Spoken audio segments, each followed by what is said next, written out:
Hello everyone, welcome to all of you on this YouTube channel, Saurabh Goswami, History Optional for UPSC. And today we are discussing History Optional Previous Year question for the year 2021. And here we are discussing Section A of 2021 paper, that is Modern Indian History. The complete discussion for this Modern Indian History is completed in 4 parts, 4 videos, part A, B, C and D. So today is part D of our discussion. So you already are familiar with this format. आप सब लोग format जानते हैं. In part A, I have discussed question number 1, A, B, C, D and E. In part B, I have already discussed question number 2, A, B and C. This is already uploaded on YouTube channel. In part C, I have already discussed question number 3, A, B and C. And today we are going to discuss part D. And here we will discuss Modern Indian History question for the year 2021, and the questions will be question number 4, A, B and C. So this is the pattern of our discussion. You all are familiar with the pattern which we follow in our discussion program. First we do detailed theme analysis. This is an important part of our discussion. Detailed theme analysis. So our first part of the discussion is detailed theme analysis, and here we used to discuss the background of the events that has been asked in the question, so that it will be helpful for your revision purpose also, and at the same time while covering PYQs, okay, you will also be aware with the entire development of that theme in sync with the demand for the UPSC examination.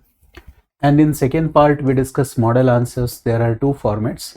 In first format we follow paragraph style, and the second format we follow bullet form or point wise style. So you can go for any of the formats.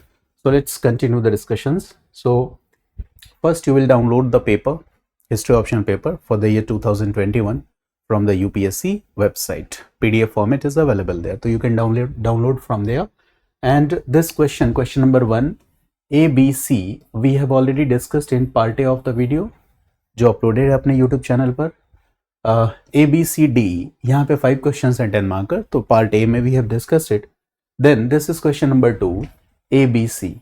So this also we have discussed and already uploaded on our YouTube channel in part B of the video. This question number 3, A, B, C, this we have already discussed and we have updated it in part C of the video, and today we are going to discuss question number 4, A, B and C, and today's discussion is part D. So first let's identify the theme which has been asked in this question. So question number 4A, it says that discuss the major constitutional development in India after 1858, and it means that this is first part of the question. And the second part says that, and also discuss their impact on society and polity. It means that this question is related to the theme constitutional development in India after 1858. And the second part is saying that discuss its impact on society and polity. So the theme is what? Constitutional development of India, and it is one of the most important theme which UPSC generally asks every year in their question. Now part B, question number 4B. Okay, so here the question says that discuss the changing nature of Dalit assertion in India in the 20th century. It means the question is related to the Dalit movement, okay, in 20th century, means 1900 onwards. But look here, when we say 20th century, it also covers independence of India 1947 and important developments post independence. So this question is very, you can say that, tricky. You will have to cover all these aspects or dimensions, and here the question is again asking the changing nature of Dalit assertion or the changing dynamics in Dalit assertion. तो बदलाव क्या हो रहे थे 20th century में, all you will have to cover.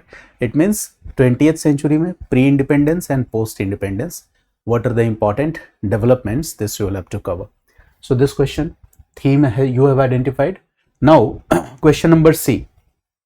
The question says that how were the princely states integrated in Indian Union after the partition? यानी partition के बाद इंडिया और पाकिस्तान दो डोमिनियंस बने, तो जो प्रिंसली स्टेट्स थे, the number of princely states was more than 560, 565, 563, 562 ऐसे नंबर्स आपको मिलते हैं, तो more than 560. So how these princely states were integrated in Indian union. और second part of the question is what role did Sardar Patel play in it. इसमें सरदार पटेल की क्या भूमिका थी. So here the question is related to integration of princely states. This is also an important theme. So I will discuss the background and the story also, and I will also discuss the model answer. Once I am reading the questions in Hindi, question number 4A says that Bharat में 1858 के बाद हुए प्रमुख संवैधानिक सुधारों और राजनीति और समाज पर इसके प्रभाव की चर्चा कीजिए. Question number 4B says that 20वीं सदी के भारत में दलित दावेदारी की बदलती हुई प्रकृति की चर्चा कीजिए. And question number 4C says that विभाजन के पश्चात देशी रियासतों को किस प्रकार भारतीय संघ में शामिल किया गया था और इसमें सरदार पटेल ने क्या भूमिका निभाई. And all these themes are important themes. आप जीएस में भी पढ़ते होंगे इन सारे थीम्स को. तो तक 2027 ने जितने क्वेश्चंस आपको बताए सारे के सारे थीम्स पॉपुलर थीम्स हैं, केवल ऑप्शनल के नहीं, जनरल स्टडीज के भी. अब दलित असरसन तो जीएस में भी पूछा जा सकता है, ये कॉन्स्टिट्यूशनल डेवलपमेंट भी जीएस में पूछा जा सकता है, इंटीग्रेशन ऑफ प्रिंसली स्टेट्स भी जीएस में पूछा जा सकता है. So what makes it different from optional. So in optional while writing the answer we should incorporate some historical insights, plus we should go with a very balanced opinion. तो ये हमें ध्यान रखना होता है. That is why in history optional you must have a basic understanding of different approaches कि nationalist क्या है, मार्क्सिस्ट क्या है, कैम्ब्रिज क्या है, सबल्टन क्या है. और सबसे इंपॉर्टेंट है रिविजनिस्ट अप्रोच जो है, रिविजनिस्ट स्कूल ऑफ हिस्ट्री, वो ज़्यादा ध्यान रखना है. Because revisionist school of history के बारे में लास्ट क्लास में भी बताया था कि ये क्या करता है, जो पहले से प्री एस्टैब्लिश्ड हिस्टोरिकल थियरीज हैं उनको क्या करता है, रिवेल्युएट करता है, री एग्जामिन करता है. और जब ये अपना ओपिनियन देता है तो किसी भी तरह के बायस से खुद को बचाता है ना, बहुत रिजिड नहीं होता है किसी एक पक्ष के लिए. So that is why for balanced opinion revisionist history के जो थॉट्स हैं वो इंपॉर्टेंट हो ही जाते हैं. Now 4A, 4B and 4C. So let's discuss the question. All these questions I have already discussed with you. तो आज की क्लास में तो हमें 4ABC पे जाना है. तो I am coming to the slide of the question. Okay, this is question number 4A. Again I am reading the question. Discuss the major constitutional developments in India after 1858 and also discuss their impact on society and polity. 1858 के बाद हुए प्रमुख संवैधानिक सुधार और राजनीति और समाज पर इसके प्रभाव की चर्चा कीजिए. So first of all while writing answer आपको क्वेश्चन को बहुत ध्यान से पढ़ना चाहिए. You should study the question carefully, otherwise question के कुछ पार्ट्स आप मिस कर दोगे. जैसे if you read this question you clearly see that there are 2 parts in this question. Part 1 क्या पूछ रहा है? Part 1 is asking that constitutional development in India after 1858, या आफ्टर 1858 की बात कर रहा है. तो when you will write about constitutional development in India after 1858, तो देखो इफ यू काउंट कि 1773 यानी कि रेगुलेटिंग एक्ट के बाद इंडिया में जो भी कॉन्स्टिट्यूशनल डेवलपमेंट है टिल 1858 की तरफ तक, तो ये सब कुछ किधर जा रहा है? ये सेंट्रलाइजेशन की तरफ जा रहा है. जैसे रेगुलेटिंग एक्ट का नाम ही रेगुलेट करना, यानी कंपनी की एक्टिविटीज को रेगुलेट करना. तो रेगुलेशन क्या है? सेंट्रलाइजेशन का एक तरीका है. तो चाहे वो रेगुलेटिंग एक्ट हो, चाहे वो 1784 का पिट्स इंडिया एक्ट हो, चाहे वो 1813 का चार्टर हो, चाहे वो 1833 का चार्टर हो, ये जितने हैं चार्टर्स, ये सारे के सारे क्या कर रहे हैं? सेंट्रलाइजेशन ट्रेंड को लेके आ रहे हैं. यानी धीरे धीरे ब्रिटिश गवर्नमेंट, इनडायरेक्ट रूल था 1858 के पहले तक, तो ब्रिटिश गवर्नमेंट धीरे धीरे क्या कर रही है कि कंपनी के हाथ से शक्तियां जो है वो अपने हाथ में लेके सेंट्रलाइज कर रही है.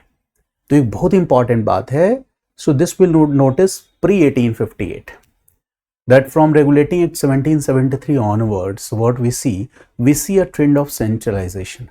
Whether we talk about Regulating Act, Pitt's India Act or Charter Act, we see everywhere that the British government is trying to centralize the powers in its own hands gradually, and it was successfully done in 1858, where now the EIC rule was ended and it was replaced with British Crown rule. So this shows the gradual successful implementation of centralization policy. But 1858 onwards, what will happen? The scenario will change. It means the British government will try to show कि हम centralisation से कहाँ जा रहे हैं, decentralisation की तरफ जा रहा है, पार्टिसिपेशन ऑफ इंडियन पीपल को इंश्योर करने की तरफ जा रहा है, सो दैट वो आपको अपीज कर सके. 1857 का रिवोल्ट मेजर रिवोल्ट था. तो for this reason you will see that various council acts were introduced, जिसमें आप ICA 1861 के बारे में पढ़ते हो, ICA 1892 के बारे में पढ़ते हो, और जाते हो तो मॉर्ले मिंटो रिफॉर्म्स 1909 के बारे में पढ़ते हो, फिर एक्ट ऑफ 1919 के बारे में पढ़ते हो, फिर गवर्नमेंट ऑफ इंडिया एक्ट 1935 के बारे में पढ़ते हो. These are the major developments. Plus the second part of question is asking what, it is asking कि यहाँ पे जो भी ये कॉन्स्टिट्यूशनल डेवलपमेंट हुआ, what was its impact. Second part is asking that what was its impact on society and polity. Society और polity पे इसका impact क्या हुआ. Now look the themes that this question is covering. बहुत सारे themes को cover कर रहा है. बहुत सारे बच्चे optional के वो कुछ topics ऐसे हैं जैसे revolts और rebellions हो गया, ये constitutional development हो गया. They used to say कि सर इसमें कॉन्फिडेंस नहीं आता आंसर लिखने में, इंफॉर्मेशन स्कैटर्ड है, तो बड़ा मुश्किल हो जाता है आंसर लिखना. वो इसलिए मुश्किल हो जाता है बिकॉज आपका ध्यान फैक्ट्स की तरफ चला जाता है. तो if you will start looking at facts and informations, तो कितने सारे फैक्ट्स एंड इंफॉर्मेशंस हैं, आप कहाँ लिख पाओगे, नहीं लिख पाओगे इसका answer. But here always remember, mains is not about facts and informations. Yes, we should be selective for the most important facts from that area. And हमें facts और information से ज़्यादा ध्यान रखना है कि ये जो trend है, जो changing pattern है, जो development है, इसका essence क्या है, इसके पीछे छुपा हुआ निहितार्थ क्या है. So if you will get that idea, you can easily write the answer. ये बिल्कुल मुश्किल नहीं है. प्लस सोसाइटी और पॉलिटी पे क्या इम्पैक्ट है, तो you will have to see that ये क्या है, 20 मार्कर क्वेश्चन है और आपके पास स्कोप 300 वर्ड्स तक का ही है. So here this question, okay, if you don't understand the essence, the idea, so the same question will be difficult for you. जैसे मैंने एक बात बताई कि 1773 से लेकर 1858 तक हम क्या देखते हैं, सेंट्रलाइजेशन की टेंडेंसी. कब से कब तक, 1773 से 1858 में. तो ये तो आपके जीएस में भी पढ़ने वाली चीज है. 1858 के बाद आप देखते हो 1935 तक, तो यहां हमें क्या दिखता है, डिसेंट्रलाइजेशन का ट्रेंड दिखता है. तो ये एसेंस है इस बात को पकड़ना कि इसके पहले के जितने भी कॉन्स्टिट्यूशनल डेवलपमेंट है इसमें सेंट्रलाइजेशन की टेंडेंसी है, यहां डिसेंट्रलाइजेशन की टेंडेंसी है. लेकिन अब ये डिसेंट्रलाइजेशन कैसा है, क्या ये डिसेंट्रलाइजेशन आज के डिसेंट्रलाइजेशन की तरह है, या ये डिसेंट्रलाइजेशन उस समय के डिसेंट्रलाइजेशन से अलग है. जैसे whenever we talk about constitutional development, थोड़ा मैं बैकग्राउंड में जाके कुछ चीज़ों को आपको बताऊं, then I will discuss the answer. तो धीरे धीरे इससे जितने भी थीम है ना कॉन्स्टिट्यूशनल डेवलपमेंट के, जितने हमारे PYQs में आएंगे वो सारे कॉन्सेप्ट्स आपके क्लियर हो जाएंगे. तो देखो, whenever you talk about constitutional development, it means simply we are talking about legislative and administrative changes that is taking place during a time. ठीक है, उसको हमने कॉन्स्टिट्यूशनल डेवलपमेंट कहा. जैसे अब whenever we are reading this topic, है ना, तो एक वर्ड है, this is called colonial constitutionalism. ठीक है, ये वर्ड आपको यूज करना है. This word you have to use in your answer, colonial constitutionalism. कुछ वर्ड्स इतने ज्यादा इंपॉर्टेंट होते हैं की वर्ड्स की अगर आपने अपने आंसर में उनको रिफ्लेक्ट कर दिया तो आप बहुत अच्छे मार्क्स पा जाओगे. तो I am using a word colonial constitutionalism. तो इसके पहले तो आपको ये पता होना चाहिए कि व्हाट इज कॉन्स्टिट्यूशनलिज्म। तो मैं आपको कॉन्स्टिट्यूशनलिज्म का एक जनरल मीनिंग बताता हूं, है ना, क्योंकि ये पॉलिटी की क्लास नहीं है, तो एक सिंपल सा मतलब कॉन्स्टिट्यूशनलिज्म क्या है। कॉन्स्टिट्यूशनलिज्म को, है ना, हम एक वैल्यू सिस्टम से भी रिलेट करते हैं। Constitutionalism is also related to a value system. और ये वैल्यू सिस्टम किस बात को एस्टैब्लिश करता है, तो this value system establishes that the power of the government is limited.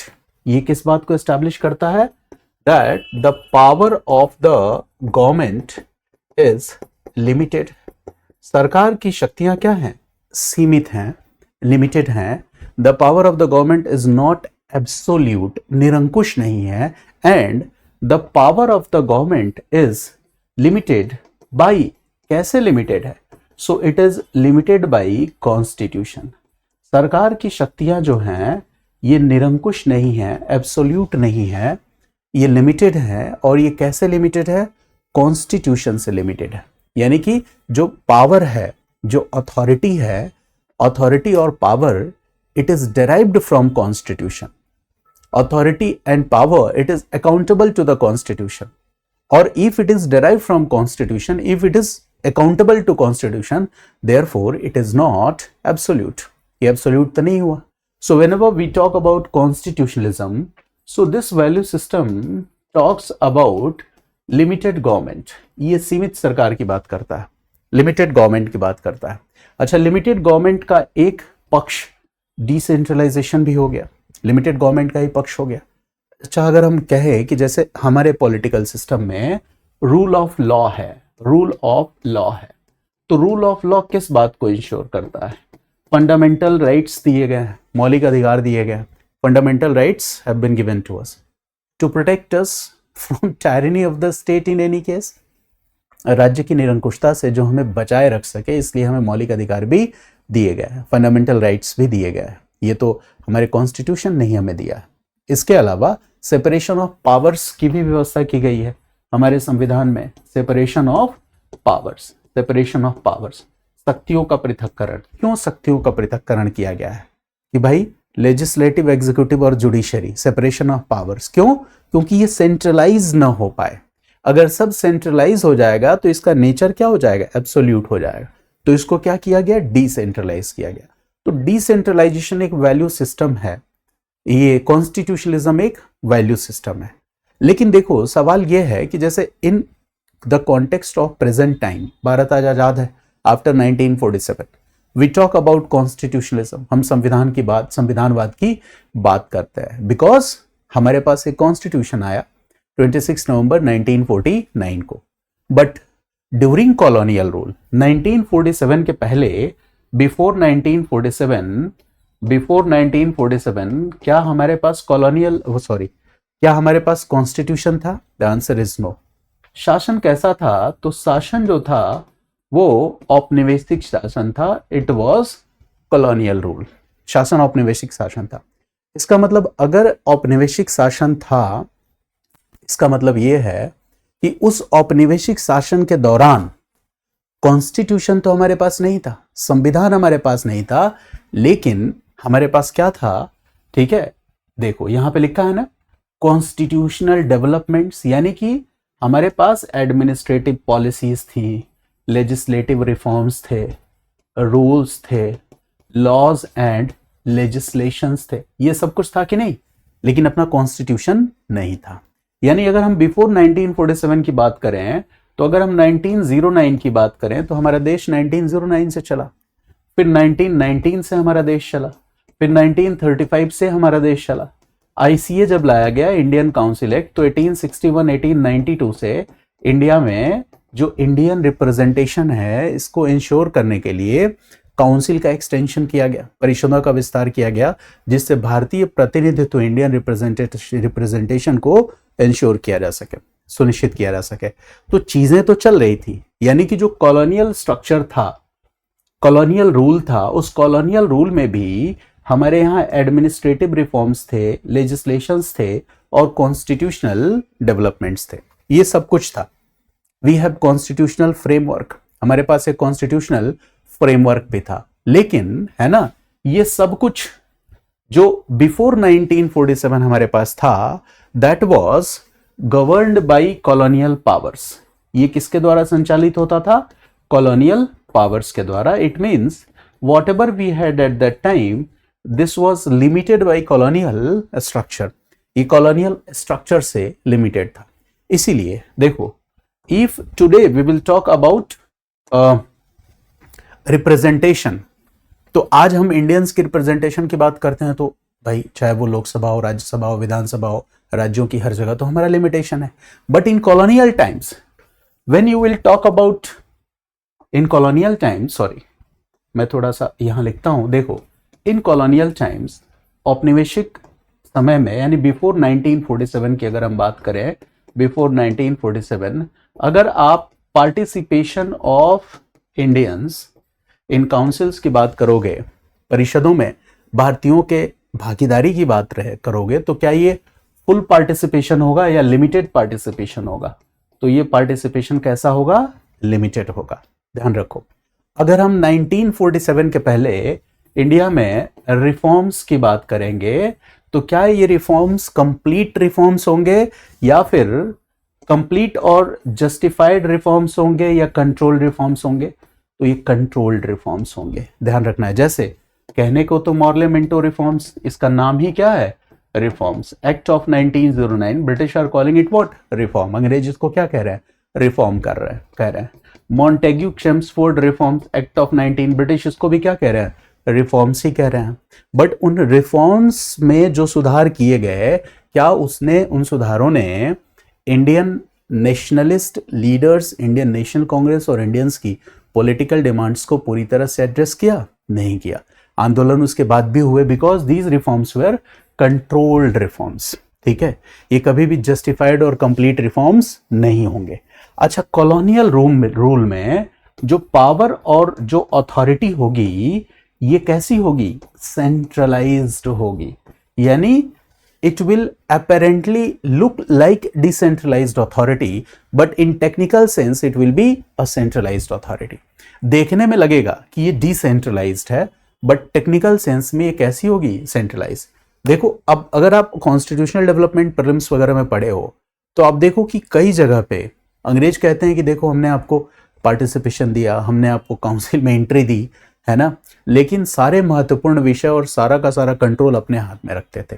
तो ये बड़ा ही एक कॉन्ट्राडिक्टरी अपीयरेंस है कि 1858 के बाद on one side they say that we are starting a process of decentralisation, but इस प्रोसेस ऑफ डिसेंट्रलाइजेशन में भी क्या है? जो सेंट्रलाइज्ड अथॉरिटी, जैसे गवर्नर जनरल, वो क्या था? इसी सेंट्रलाइज्ड अथॉरिटी का तो एग्जाम्पल था।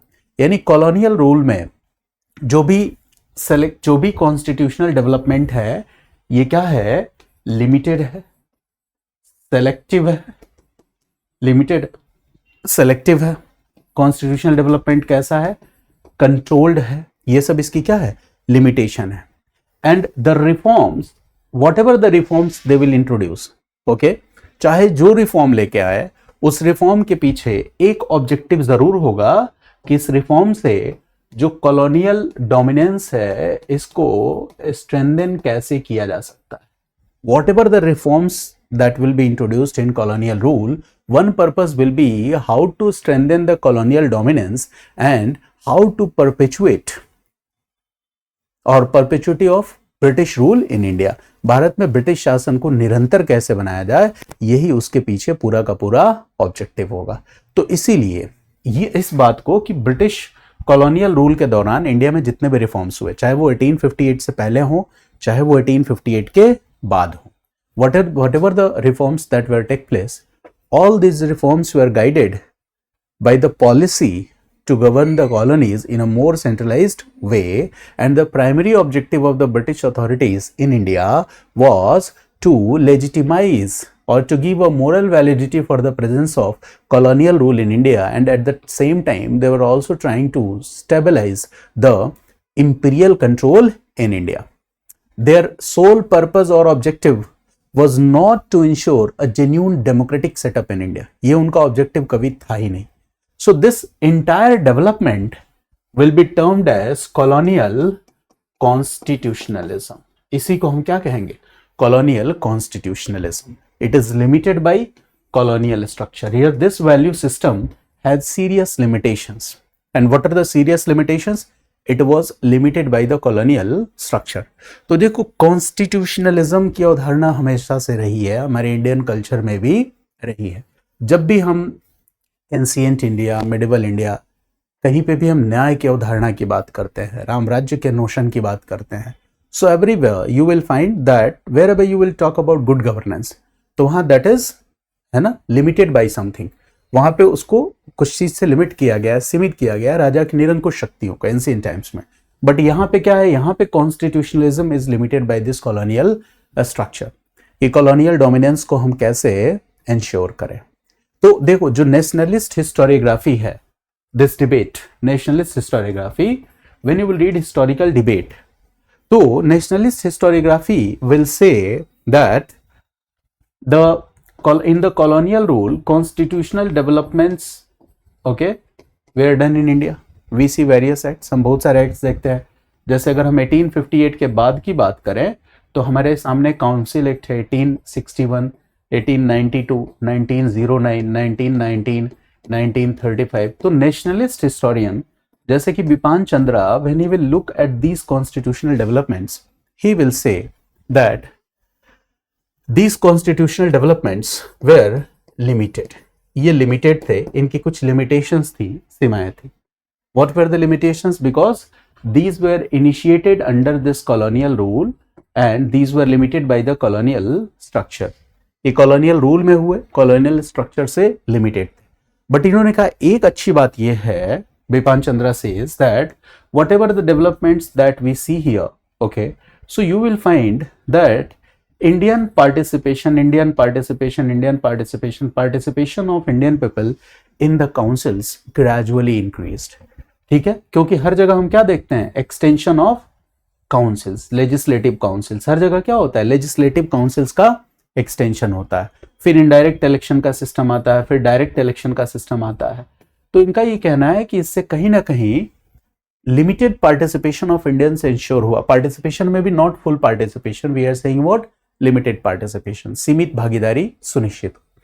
और जब लिमिटेड पार्टिसिपेशन इंश्योर हुआ तो जो इंडियन पीपल है, ये इनके लिए एक तरह से पॉलिटिकल ट्रेनिंग की तरह था, राजनीतिक प्रशिक्षण की तरह था, जिससे कि वो पार्लियामेंट्री मॉडल को संसद में या विधानसभाओं में होने वाले कामकाज की समझ विकसित कर सके. उनको एक पॉलिटिकल ट्रेनिंग मिली और इस पॉलिटिकल ट्रेनिंग ने वो जो एजुकेटेड क्लास था उसके पॉलिटिकल अवेयरनेस को भी बढ़ाने में बड़ा ही इंपॉर्टेंट रोल दिया. और इससे जो थ्रस्ट मिला, अल्टीमेटली वो हमारे नेशनल मूवमेंट का जो ड्रीम है ना, जो फ्रीडम, उसको मतलब पाने में कहीं ना कहीं वो हेल्पफुल रहा. This is the approach of the nationalist historians, है ना. Now, when Marxist historians will talk about these constitutional developments, they will say that these constitutional developments were introduced from time to time. समय समय पे ये constitutional development लाए गए और इसके पीछे रीजन क्या था कि जो मॉडरेट ग्रुप था इसको अपीज कर देना, जो नेशनलिज्म था, राष्ट्रवाद का विकास, इसको कंटेन कर देना, सीमित कर देना, इसके प्रसार को रोकना, है ना, इसके एक्सपेंशन को रोकना. The real purpose was not to empower Indian people, but the purpose was, है ना, इसका पर्पस क्या था कि to contain the national movement and to appease the Indian National Congress leaders.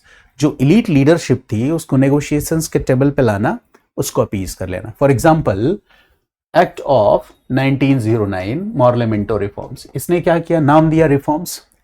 और 1907 के सूरत स्प्लिट के बाद मॉडरेट्स को प्रॉमिस किया कि we are soon going to introduce a reform, हम जल्दी एक रिफॉर्म ला रहे हैं in which all your pending demands will be address. बस मॉडरेट्स यहीं पे चुप हो गए, साइलेंट हो गए. उसके बाद एक्सट्रीमिस्ट के साथ क्या किया आपको पता ही है, policy of carrot and stick, brutal suppression किया. ब्रूटल सपरेशन करके एक्सट्रीमिस्ट लीडर्स को जेल में डाला, यूथ को कह सकते हैं कि ब्रूटल सपरेशन, उनके साथ अत्याचार किया गया. And finally, they came with what? Morlemento reforms. और मॉर्लेमेंटो रिफॉर्म्स के नाम पे यहाँ पे कॉम्युनल इलेक्ट्रेट इंट्रोड्यूस कर दिया, ये सब आपको पता है। तो इस जानबूझ के रिफॉर्म्स का नाम लेके मॉडरेट्स और एक्सट्रीमिस्ट के बीच में डिसयूनिटी को बढ़ाया, और हमारा जो नेशनल मूवमेंट है इसके एक्सपेंशन को, इसकी इंटेंसिटी को कम कर दिया, और समय समय पे इन्होंने किया। फिर आप देखो ऐसे ही 1919 लेके आए, फिर 1935 वो लेके आए। आपको पता है 1935 के पहले क्या डेवलपमेंट्स थे, पता है ना 1935 के पहले आप क्या देखते हो कि वो नेहरू रिपोर्ट था, नेहरू रिपोर्ट के बाद पूर्ण स्वराज, सिविल डिसोबीडियंस मूवमेंट, ये सारे आंदोलन चल रहे थे। फिर वो कैसे राउंड टेबल कॉन्फ्रेंस हुआ, पीस हो गया। तो Marxist historians are saying that these reforms, जैसे देखो आफ्टर 1858 ब्रिटिश गवर्नमेंट क्या कह रही है कि now we are moving towards decentralisation, हम डिसेंट्रलाइजेशन की तरफ जा रहे हैं। अब हम क्या करेंगे, we will ensure that Indian participation in administration, Indian participation, political participation will be ensured। अब हम इस बात को इंश्योर करेंगे कि भारतीयों की भागीदारी प्रशासन में ही नहीं बल्कि राजनीतिक भागीदारी भी हो। And that's why we are introducing council act, हम ICA लेके आ रहे हैं। इस काउंसिल एक्ट में काउंसिल में भारतीय सदस्य इंडियन मेंबर्स की भागीदारी, पार्टिसिपेशन को इंश्योर किया जाएगा। और समय समय पे जो दूसरे, जैसे मान लो 1861 के बाद जो 1892 का काउंसिल एक्ट है, यहाँ पे गवर्नमेंट ने कहा कि हमने क्या किया, काउंसिल का एक्सटेंशन किया, इसमें नंबर ऑफ इंडियन मेंबर्स, इसकी संख्या हमने बढ़ा दी। इस तरह की बात ब्रिटिश गवर्नमेंट ने कही। तो ऐसा कहने का मतलब है, मार्क्सिस्ट हिस्टोरियंस कह रहे हैं कि वो क्या कर रहे हैं, अपीज कर रहे हैं आपको, ठीक है, आपके नेशनल मूवमेंट को कंटेन कर रहा है। This is the approach of the Marxist historians. But when Cambridge school will talk about these constitutional development, Cambridge school आपको पता ही है, वो मानता है डिफरेंट स्टेक होल्डर्स थे। कैम्ब्रिज स्कूल मानता है कि जो इंडियन नेशनल मूवमेंट है it was led by elite. यहाँ पे जो इलीट क्लास जो था इंडियन नेशनल मूवमेंट में, जो इसको लीड कर रहा था, that was also an important stakeholder of power. और वो जो इलीट क्लास था, है ना, वो क्या कर रहा था, किसके साथ नेगोशिएशन कर रहा था, ब्रिटिश गवर्नमेंट के साथ। तो ये जो कॉन्स्टिट्यूशनल डेवलपमेंट हमें देखने को मिलता है, ये क्या है, एक तरह से इलीट कोलैबोरेशन है, लोकल पॉलिटिक्स और इलीट कोलैबोरेशन, इसको रिफ्लेक्ट करता है। तो इस तरह की बातें है ना। तो there are different, you can say that, opinions regarding these constitutional developments in India, ठीक है। तो कुछ चीजें आपके दिमाग में आई कि भाई whenever we are talking about the constitutional development 1858, तो हमें समझना है कि the transfer of power कैसे, EIC rule was ended and now crown rule was established in India and this is what direct British rule। और ठीक इसके पहले क्या है, there was a powerful revolt of 1857, so the government will introduce a new set of constitutional reforms, है ना, and they will say that we will restructure the governance system in India। हम भारत में गवर्नेंस सिस्टम को क्या करेंगे, restructure करेंगे। फिर 1858 के बाद अपने आंसर में आप रेफरेंस जरूर दो, 1861 का दो, 1892 का दो, 1909 का दो, 1919 का दो, 1935 का, केवल रेफरेंस देना है। और कोई बहुत इंपॉर्टेंट पॉइंट हो तो उसको बहुत शॉर्ट फॉर्म में लिख देना है। यहाँ ऐसा नहीं करना है कि आप एक एक जो डेवलपमेंट है, एक एक, जैसे आप पता चले 1861 का प्रोविजन ही लिखने लगे तो फिर आप आंसर कभी नहीं लिख पाएंगे। मेरी बात समझ गए। इसके बाद इंपैक्ट बताना है, ठीक है, कि पॉलिटी पे क्या इंपैक्ट रहा, सोसाइटी पे क्या इंपैक्ट रहा इस कॉन्स्टिट्यूशनल डेवलपमेंट का, और थोड़े बहुत लिमिटेशंस के भी पॉइंट आपको बता देना है। Now we are going to discuss the question. मैंने इसके पीछे की फिलॉसफी को बताया। Now you can easily relate to the answer. जैसे the question is talking about what, changes after 1858। तो आपको बताना है कि इसके पहले रिवोल्ट ऑफ 1857 हुआ था। And revolt of, this is what, introduction you all know, last paragraph conclusion, अब ये बताने की जरूरत नहीं है। This is what, main body, ये मेन बॉडी है। अब आंसर में देखो किन किन चीजों का रेफरेंस आना चाहिए। तो पहले तो 1858 की बात की जा रही है तो वो बताओगे। फिर मेन बॉडी में you will talk about important developments, जो इंपॉर्टेंट डेवलपमेंट हुए, जैसे 1861, 92, 1909, 1919, 1935, ये बताना है। फिर आपके आंसर में क्या आना चाहिए, इंपैक्ट ऑन सोसाइटी आना चाहिए, इंपैक्ट ऑन पॉलिटी आना चाहिए। कुछ एक दो पॉइंट अगर आप हिस्टोरियंस के जो ओपिनियन है वो लिख सको तो वो लिख सको, लिमिटेशंस के पॉइंट लिख सको तो लिख सको, and conclusion. This is what your answer should constitute. So here in paragraph first, that is introduction, I have written that revolt of 1857 marked a turning point leading to transfer of power from EIC to British Crown in 1858. And this initiated or ushered in a series of constitutional development aimed at stabilizing colonial rule while gradually introducing limited Indian participation. It means that 1858 के बाद जो सिलसिला शुरू हुआ constitutional development का, उसका objective क्या था कि कॉलोनियल रूल को स्टेबलाइज करना, और साथ ही साथ देखो यहां इंडियन पार्टिसिपेशन के पहले मैंने वर्ड क्या लिख दिया है, introducing limited Indian participation, limited Indian participation को इंट्रोड्यूस किया जाए. Got it? तो दिस इज द पॉइंट. ठीक है. Now in the second part I have written that ICA 1861 initiated legislative decentralization and included Indians in the councils. पता है परिषद अधिनियम का नाम ही है कि ये जो काउंसिल है, इस काउंसिल में इंडियन पार्टिसिपेशन को मतलब इंश्योर किया जाएगा, but in a nominal capacity. यहाँ लिखा हुआ है ना, albeit मीन्स although, है ना. whenever you are writing some contrast तो वहां पे albeit या although हम लिखते हैं. तो द ICA 1861 ने क्या किया, it initiated legislative decentralisation and included Indians in the councils, है ना, बट इन नॉमिनल कैपेसिटी. फिर हमने देखो we are giving reference to ICA 1861, 1892, 1909, 1919, 1935. But क्या हमने बहुत डिटेल लिखा क्या इन एक्ट्स के बारे में? नहीं, हमने सिर्फ रेफरेंस दिया, because we can not write the provisions in details. 1892 ने क्या किया, एक्सपेंशन ऑफ लेजिस्लेटिव काउंसिल. जो काउंसिल पहले से थी वो और एक्सपेंड हुई. 1892 से एक और सबसे खास बात हुई that it introduce what, indirect election. ये आपने प्रीलिम्स में भी पढ़ा होगा. मॉर्ले मिंटो रिफॉर्म्स 1909 से क्या हुआ, यहाँ पे सेपरेट इलेक्ट्रेट लेके आए. अच्छा, सेपरेट इलेक्ट्रेट के आने की वजह से क्या हुआ कि it institutionalise communal representation. Separate electorate लाके कॉम्युनल रिप्रेजेंटेशन को इंस्टीट्यूशनलाइज करने की कोशिश की. फिर 1919 के एक्ट में क्या हुआ, इंट्रोड्यूस डायआर्की इन प्रोविंसेस. सबसे इंपॉर्टेंट पॉइंट है कि नहीं, ये सब प्रीलिम्स में पूछा भी जाता है. And granted limited self governance in certain areas. ठीक है. गवर्नमेंट ऑफ इंडिया एक्ट 1935 ने क्या किया, it was the most comprehensive reform. It introduce provincial autonomy, है ना, and a federal structure, though it was not fully implemented. So when you will look at these points, you will find that these are the most important points which are also frequently asked in prelims exam. हमने वही बात तो लिखी जो उसका पूरा core या crux है.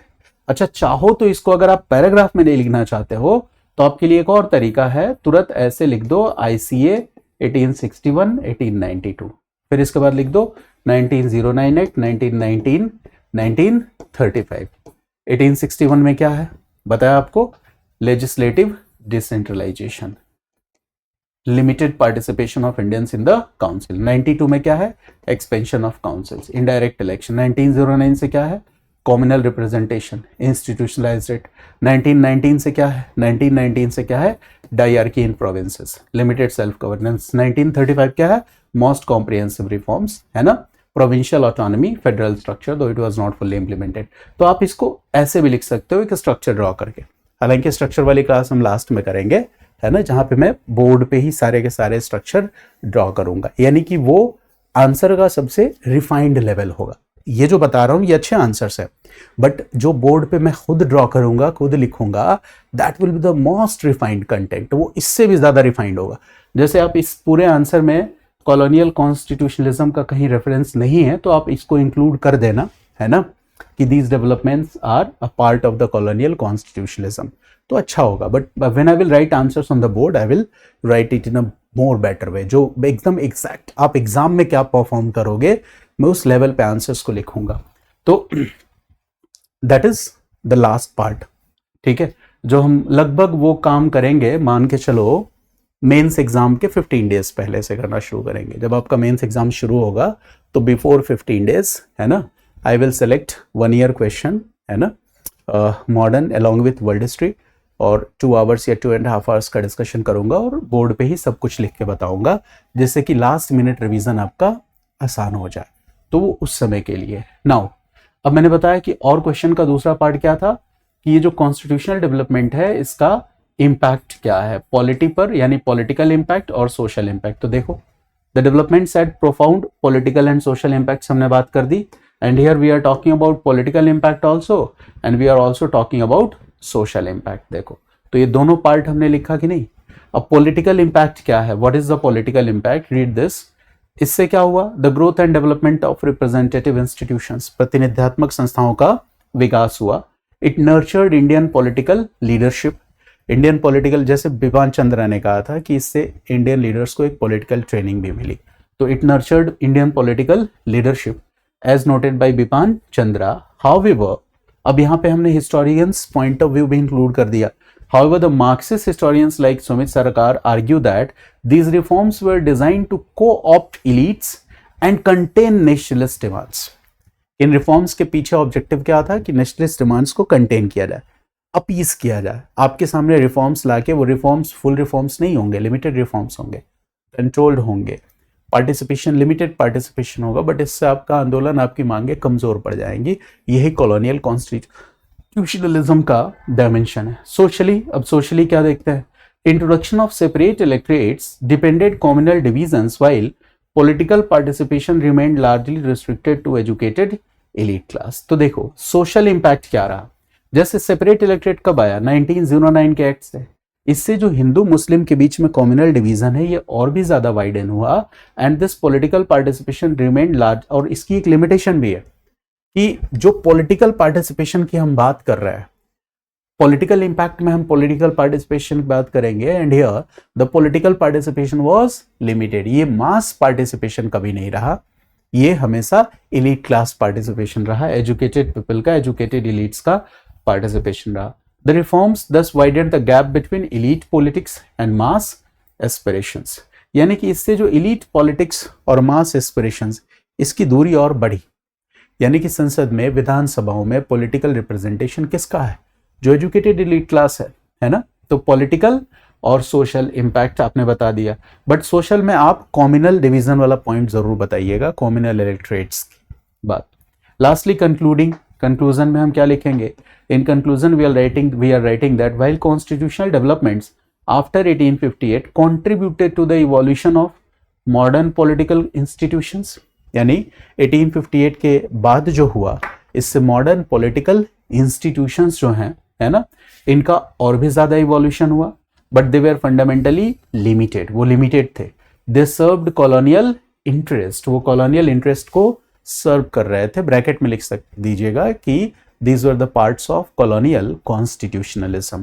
Now, nevertheless, they unintentionally laid the groundwork for India's democratic future. अब यहाँ भी एक बहुत ही इंपॉर्टेंट बात है कि जो भी कॉन्स्टिट्यूशनल डेवलपमेंट हो रहे थे, उनका इंटेंशन जो था, मेन इंटेंशन, प्राइमरी ऑब्जेक्टिव, वो था कॉलोनियल पावर को, कॉलोनियल रूल इन इंडिया, इसको स्ट्रेंथन करना।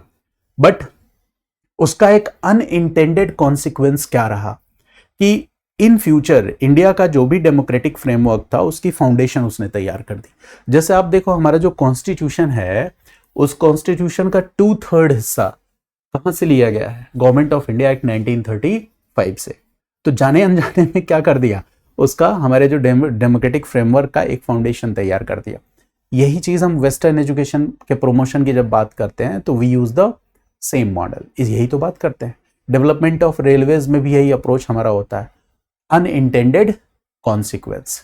तो देखो कई सारे ऐसे थीम हैं where the you can say that जो सांचा है वो वही है, फ्रेमवर्क वही है ना, अनइंटेंडेड कॉन्सिक्वेंस बता के आपको बोलना है। जैसे यूटिलिटेरियन थॉट की बात मैंने लास्ट क्लास में की थी, ब्रिटिश पॉलिसीज की बात की थी कि वो यूटिलिटेरियन लॉजिक से गाइड होते थे, बट उसका अनइंटेंडेड कॉन्सिक्वेंस क्या था कि उन्होंने इंडिया में क्या किया, रिफॉर्म्स और पॉलिटिकल अवेयरनेस के लेवल को बढ़ाया। ये उसका अनइंटेंडेड कॉन्सिक्वेंस था। So in this way such kind of questions we can conclude the answers like this. The same answer when we will write it in bullet format, so we will write like this. कैसे लिखेंगे ये मैं आपको बताऊं। So here in introduction part I have written that the revolt of 1857 led to the end of EIC rule and now British transfer of power to British Crown. It initiated a series of constitutional reforms to stabilize colonial rule while allowing limited Indian participation. So be careful while writing the words. I am writing limited Indian participation. चाहो तो part of colonial constitutionalism लिख सकते हो। Major constitutional development, चूंकि it is asking after 1858, तो हम बताएंगे कि एक तो हो गया ICA, यहाँ पे 1861 लिख देना या 1892 लिख देना। Morley Minto reforms 1909, Montagu Chelmsford reforms 1919 और ये हो गया गवर्नमेंट ऑफ इंडिया एक्ट 1935। फिर इंपॉर्टेंट पॉइंट्स लिख दिया। आईसी 1861 में क्या है, legislative decentralisation, nominal inclusion of Indians. ICA 1892 में क्या है, expansion of councils, indirect elections. सारे प्रोविजंस हम लिख नहीं सकते, है ना, ये ध्यान रखना है आपको। मॉर्ले मिंटो रिफॉर्म्स में है introduction of SES for Muslims, communal representation आ गया। मॉन्टेग्यू चेम्सफोर्ड रिफॉर्म्स में क्या है, dyarchy in provinces, limited self governance. Government of India act 1935 में क्या है, provincial autonomy, propose federal structure, ठीक है। पॉलिटिकल इंपैक्ट और सोशल इंपैक्ट लिखना था, लिख दिया। पॉलिटिकल इंपैक्ट में क्या हुआ, growth of representative institutions, emergence of Indian political leadership, Bipin Chandra का approach that these reforms nurtured political consistence, देखिए political training to the Indian nationalist leaders. Sumit Sarkar Marxist historian का भी अप्रोच लिख दिया कि they aimed at co-opting elites and controlling nationalism, containing nationalism. Social impact में what will write, that separate electorates, deepen communal divisions, then political participation restricted to elite class, ये भी social impact हो गया कि भाई मास पार्टिसिपेशन नहीं है, केवल एलीट पार्टिसिपेशन है। It also widened the gap between elite politics and the masses. Lastly, we will conclude and the conclusion will be reforms contributed to evolution of modern political institutions. These reforms remained limited, सीमित सुधार थे. They served the colonial interest. This was the primary objective. Ironically, they laid the foundations for India's democratic future. यहां लिख देना unintended consequence. ये क्या था, unintended consequence था. So in this way, देखो इतने सारे डेवलपमेंट्स को हमने क्या किया, इजिली 300 वर्ड्स के आंसर में लिख दिया। नाउ समझ गए इसको। तो देखो, if the question is related to constitutional development, it does not mean कि हमें क्या करना है, कॉन्स्टिट्यूशनल डेवलपमेंट के सारे प्रोविजंस को लिखना है, नहीं। उस थीम का जो एसेंस है उसको आइडेंटिफाई करो and this you will have to write in your answer. उसके एसेंस को अपने आंसर में लिखना है, ये बात हमेशा आप याद रखेंगे। फिर question number 4B, this is also a 20 marker question. तो यहां भी हम 300 वर्ड्स का एक्सटेंशन ले सकते हैं। और देखो थीम कितना डेप्थ वाला थीम है। It is asking discuss the changing nature, एक तो चेंजिंग नेचर पे ध्यान रखना, dynamics changing nature of Dalit assertion. फिर क्या है, 20th सेंचुरी। तो पेपर पे, क्वेश्चन पेपर पे आप मार्क कर सकते हो, इससे आप समझ जाओगे कि एक एक पार्ट जिसको लिखना है।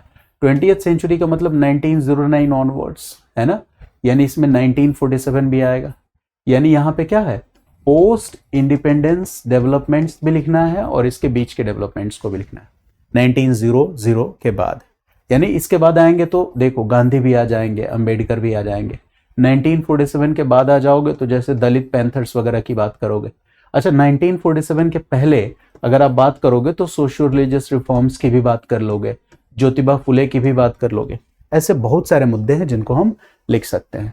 It is asking about changing nature, कैसे बदला, ठीक है। जैसे अंबेडकर की बात करोगे या you can also talk about Gandhi, यहां पे आप दलित पैंथर्स की बात कर लोगे। So there is a lot to talk about this, बहुत कुछ। और देखो दलित जो मूवमेंट्स हैं या जो कह सकते हो कि जो marginalise section of the society है, इसको तो हम हिस्ट्री में भी पढ़ते हैं, एंशिएंट में भी पढ़ते हैं, इंडियन सोसाइटी में भी पढ़ते हैं। तो ये टॉपिक तो बहुत इंपॉर्टेंट है और बहुत ही डायनेमिक टॉपिक है। इस तरह के क्वेश्चंस में लिखने का भी बहुत ही ज्यादा स्कोप होता है। So here it has been written in Hindi. This question says that 20वीं सदी में भारत में दलित दावेदारी की बदलती हुई प्रकृति की चर्चा करिए। तो सबसे पहले a word has been used here and that is what, Dalit assertion. और आपके पेपर में असर्सन का मतलब भी लिखा हुआ है, दावेदारी।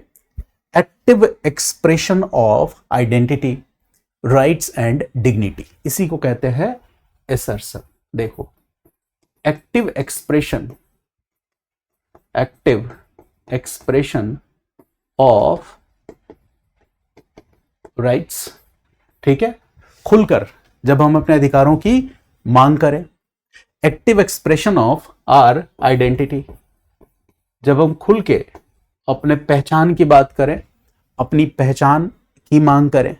एक्टिव एक्सप्रेशन ऑफ डिग्निटी, जब हम अपने गरिमा के बारे में खुलकर अभिव्यक्त करें, तो इसी को हम कहते हैं दावेदारी। दावेदारी का मतलब क्या होता है कि हमारा जो अधिकार है, हमारी जो मांग है इसको लेकर हम मुखर हो रहे हैं, खुल के अपनी बात रख रहे हैं, उसे ही हम क्या कहते हैं, दावेदारी। कई बार हम अपने अधिकारों की मांग नहीं कर पाते हैं। हमारी गरिमा से जुड़ा हुआ, मानवीय गरिमा, ह्यूमन डिग्निटी से जुड़ा हुआ कोई प्रश्न है, या एक व्यक्ति के रूप में मेरी गरिमा से जुड़ा हुआ कोई प्रश्न है, और मैं उस प्रश्न को, उस सवाल को खड़ा करूं मजबूती के साथ, so that is called assertion. And here we are talking about Dalit assertion. तो यानी कि जो दलित क्लास है इन 20th सेंचुरी, 20वीं सदी में जो दलित समुदाय है ना, तो आप सबको पता है कि there was a discrimination, historical discrimination, ऐतिहासिक भेदभाव। ऐतिहासिक भेदभाव का मतलब सेंचुरीज से, सदियों से चला आ रहा भेदभाव। और वो भेदभाव कैसा है, हिस्टोरिकल कास्ट बेस्ड डिस्क्रिमिनेशन है। ठीक है, सो दलित्स के साथ क्या होता आ रहा है, तो हिस्टोरिकल कास्ट बेस्ड डिस्क्रिमिनेशन, ऐतिहासिक रूप से जातिगत भेदभाव। साथ ही साथ दलित सदियों से किस बात का शिकार रहा है, तो ऑपरेशन या शोषण का शिकार रहा है। ये चीजें, तो एक समय 20th सेंचुरी में ऐसा आता है कि जो दलित समुदाय है इस हिस्टोरिकल कास्ट बेस्ड डिस्क्रिमिनेशन को क्या करता है, अपोज करता है। इसके जो चेन्स हैं, इसकी जो बेड़ियां हैं, इसको तोड़ के फेंकने की कोशिश करता है। जो दलित समुदाय है इस पे जो अत्याचार हो रहा है, ऑपरेशन हो रहा है, इसका जो एक्सप्लॉयटेशन हो रहा है, शोषण हो रहा है, अब उस शोषण की वो पहचान कर ले रहा है। Now he is in a position to identify that we are being exploited. एक बहुत बड़ी समस्या थी कि दलित समुदाय का शोषण हो रहा था, लेकिन सोशल रिलीजियस स्ट्रक्चर कुछ इस तरह से डिजाइन्ड था कि दलित समुदाय को ये एहसास ही नहीं होने दिया जा रहा था कि उनका शोषण हो रहा है। उनको लग रहा था ये समाज है, समाज में ऐसे ही चलता है, हमारे पुरखों से, हमारे जनरेशन पीढ़ी दर पीढ़ी ऐसा व्यवहार करती चली आ रही है, तो हमें भी ऐसा व्यवहार करना चाहिए। बट जब वो पॉलिटिकल अवेयरनेस आएगा, तो पॉलिटिकल अवेयरनेस आएगा तब उनको इस बात का एहसास होगा कि दिस इज अ डिस्क्रिमिनेशन, ये तो भेदभाव है। पशु और शूद्र दोनों को एक तुल्य मान लेना, दोनों को एक बराबर मान लेना, ये तो मानवीय गरिमा का उल्लंघन है। When the outcast, okay, if you will treat them like animals, you will not give them human dignity. So this is what, okay, ये तो एक बहुत बड़ा मामला हो गया ना, है ना। बट इस बात को लोग एहसास नहीं कर पा रहे थे। तो ये कैसे एहसास होगा, लोगों को ये बात कैसे समझ में आएगी? तो सोशियो रिलीजियस रिफॉर्म्स की जब हम बात करते हैं, सामाजिक धार्मिक सुधारों की, है ना, तो जातिगत भेदभाव, जातिगत रूढ़ियां, जातिगत कठोरताएं, कास्ट रिजिडिटीज और अनटचेबिलिटी, छुआछूत, यह हमारे समाज में था। तो धीरे धीरे क्या होगा कि दलित आइडेंटिटी या दलित पहचान, दलितों के साथ होने वाला भेदभाव, देखो जब आप, if you will identify the elements, if you will identify the nature of exploitation, जब आप इसकी पहचान कर लोगे, then you will fight for your identity, तब आप अपनी पहचान के लिए, दलित आइडेंटिटी के लिए संघर्ष करोगे, है ना, दैट विल हैपन। तब आप कहोगे कि भाई पॉलिटिकल रिप्रेजेंटेशन हमें भी चाहिए, राजनीतिक प्रतिनिधित्व हमें भी चाहिए। हजारों सालों से हमें सोशल एक्सक्लूजन, सामाजिक भेदभाव का शिकार रहना पड़ा, शिक्षा में हमें भागीदारी नहीं थी, तो हमें शिक्षा में भी समुचित भागीदारी चाहिए। We want adequate representation in education, आप इसकी मांग करने लगोगे। You will start demanding for social justice, आप सामाजिक न्याय की बात करने लगोगे। You will start criticising the Brahmanical social order. आप ये जो सामाजिक ढांचा बना हुआ था जिसमें ब्राह्मण टॉप पे थे, आप उस सामाजिक ढांचे को ही क्रिटिसाइज करने लगोगे, आप उस सामाजिक ढांचे को गिराने की बात करने लगोगे, जैसे BR अम्बेडकर। तो धीरे धीरे दलित असर्शन, दलितों की जो मांग है, उनकी आइडेंटिटी को लेकर उनकी जो दावेदारी है, धीरे धीरे मजबूत होने लगेगी, और इतनी मजबूत होगी कि एक टाइम ऐसा आएगा कि वो रेडिकल भी हो जाएगी। लेकिन शुरुआत में, इन द इनिशियल स्टेजेस, जैसे if we will see this Dalit assertion in the initial phases, if we talk about the initial phases, it was a part of socio-religious reforms of early 19th century, early 20th century में, ये 20th century में जैसे 1930s तक हम देखते हैं कि ये सोशियो रिलीजियस रिफॉर्म्स का ही हिस्सा है। The topic which you will study in your GS और optional paper that is socio religious reforms of 19th and 20th century. तो 20th सेंचुरी के भी अर्ली डिकेड्स में जो सोशियो रिलीजियस रिफॉर्म्स हैं, वहां एक सबसे बड़ा मुद्दा दलित असर्शन का है। ज्योतिबा फुले की बात वहां कर सकते हो, एजुकेशन की बात कर सकते हो, एंटी कास्ट मूवमेंट्स की बात कर सकते हो, you can talk about all this. और you will see here that Gandhi main stream national politics से गांधी कब जुड़ते हैं, है ना, 1920 से, है ना, 1920 onwards main stream national politics Gandhi was associated. But you will see that 1930s में when CDM was suspended, CDM भी बीच में आपको पता ही होगा कि आरटीसी की वजह से सस्पेंड हुआ था। तो 1930 टू 1934, 1930 कहते हैं, 30 बीच में गैप था। तो 34 के बाद गांधी का पूरा फोकस कहां हो गया, हरिजन अपलिफ्टमेंट वर्क्स में। We will see that in 1930s after you can say that the suspension of CDM, now the Gandhi's main focus will be upliftment of Harijans in the society, कि समाज में हरिजन अपलिफ्टमेंट हो। गांधी का पूरा फोकस इस बात पे हो जाता है। और गांधी उसके लिए बहुत सारे इनिशिएटिव्स भी करते हैं, आपने हिस्ट्री में पढ़ा होगा, है ना, सोशल रिफॉर्म्स से। जैसे गांधी ने क्या किया, गांधी ने ही use the term Harijan, children of God. Harijan शब्द कहा, दलित शब्द के लिए, दलितों के लिए किस शब्द का प्रयोग किया, हरिजन। लोगों ने अपने नाम के आगे टाइटल्स में राम लगाना शुरू किया। क्यों नाम, X Ram, Y Ram, Z Ram क्यों लगाना शुरू किया, बिकॉज गांधी ने वो नाम दिया। गांधी का इंपैक्ट देखो आज भी कितना विजिबल है।